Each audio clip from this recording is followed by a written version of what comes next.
Over your career history, you're probably likely to have a gap at some point in your resume. And people often really worry about gaps in their resume. They look at them and think that people are going to judge them for time away from the workforce.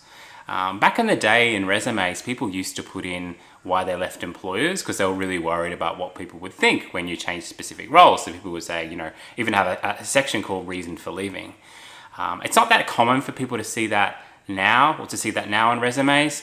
And I think the reason is because people do shift jobs quite often. So the reason for leaving is most often, well, I found another job.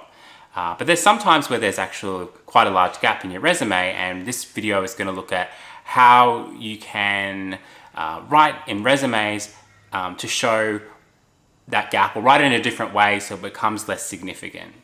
So often gaps might be for certain things. So the reason might be dictate how you actually write it. So for example, if you have a gap because you had children, and say you weren't on maternity leave for whatever reason, then some people say, that time period was family commitment, and they might sort of even list a few of the things that they were responsible for if they really want to flesh it out. Most people recognize that taking time off for kids is kind of a normal thing to do, so you probably don't need a lot of explanation, but some people do write a little bit about what they did during that period of time. Often there's gaps as well in terms of, if you're a recent migrant to this country or refugee to this country, it might take you a while to actually find employment. So that could be 6 months, 12 months, it could be up to 2 years. So most of the time, whether to include something or not include something in a resume is if it adds value. So if you were studying from a certain period of time, that adds value because it shows you're learning and growing. If you had a job that wasn't directly related to your profession, so say you're an engineer, you came to Australia and you drove Uber for 6 to 12 months, you may think, well, should I or shouldn't I include that? The question comes down to what's going to add more value, a gap in your resume for 12 months or an unrelated profession. And in most cases, doing something is better than doing nothing. So, and particularly if you really focus on the comparable nature of those positions. So if in an Uber driver, you had experience with customer service, navigating around, lots of different things. And in your position that you're going for, even though that may not be its core focus, if you did lots of those things, well then obviously it adds kind of value. And as you get more relevant experience, well that's when you can sort of include less and less information about specifically what you did there.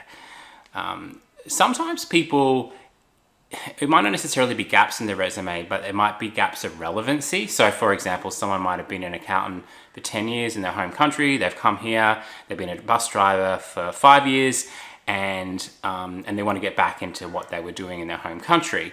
And if they took out all the bus driving stuff, the 5 years for that, then it's going to show a really big gap. With those type of clients, what I do is I ask them, is there anything volunteer work that you've done?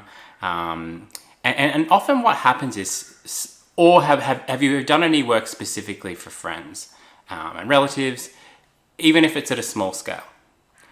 And what you can do, if you have, it's not uncommon for people to, if they're, accountants, to do a bit of bookkeeping for their friends or their church or their mosque or whatever. And what you can do is you can call yourself a consultant. So, whatever your name is, consultancy. And then you can say you have done that from when you first did that type of work, maybe to current. And so instead of there being a really long gap of not being in the profession, you can actually specifically say that you were doing it. Now, a recruiter has the right to ask questions about, how relevant that was, was it really complex? How many clients? They have that right to do that. But if that gets you at least an interview and you can talk through it further and they really like what you bring to it, that's it's doing its job. So if in doubt, look for ways that you can sort of look for, well, maybe I didn't have direct work experience in it, but maybe I had some work experience, volunteer or consultancy or otherwise, and how can I write that, which is going to minimize any gap? Because if we did that book keeping from when we first arrived in Australia for that 5 years, suddenly it's not a 5-year gap, it's no gap, specifically in the resume. So that's a really good way to look at it. Particularly if you're looking for referees in your industry as well, like that's more relevant, right? Because you've got clients that relate to your industry, so that helps with any referees. So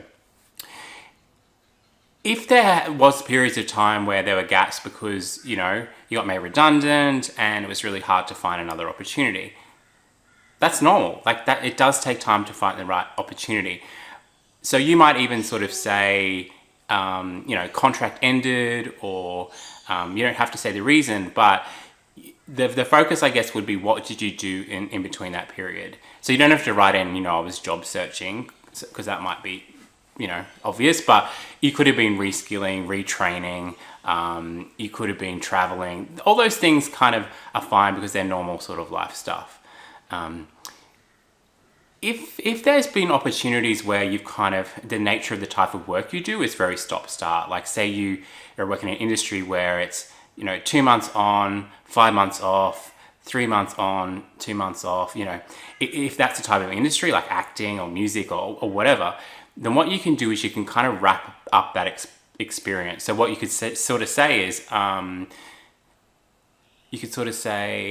was employed from January 2020 to current in a variety of acting and music gigs, including, this project, this project, this project, this project, this project, this project, rather than listing them all out separately as little bits of jobs, because that's going to highlight the gap element. We kind of wrap them up as one collective. So that can be a really useful way as well of kind of like, how can you, where possible, put it under an entire banner rather than emphasize the gaps, because gaps don't add value. And no one's gonna look at it and go, wow, you had a break, fantastic. So we really want to be showing, I guess, a consistent pattern of employment. That's going to certainly add a bit more value. But like I said, it's pretty common for resumes to have gaps, so I wouldn't worry about it too much. A lot of this advice is a case-by-case basis, so chat with a few of your friends, a few colleagues that you worked with in the past, and get some advice for what's going to work for your specific industry.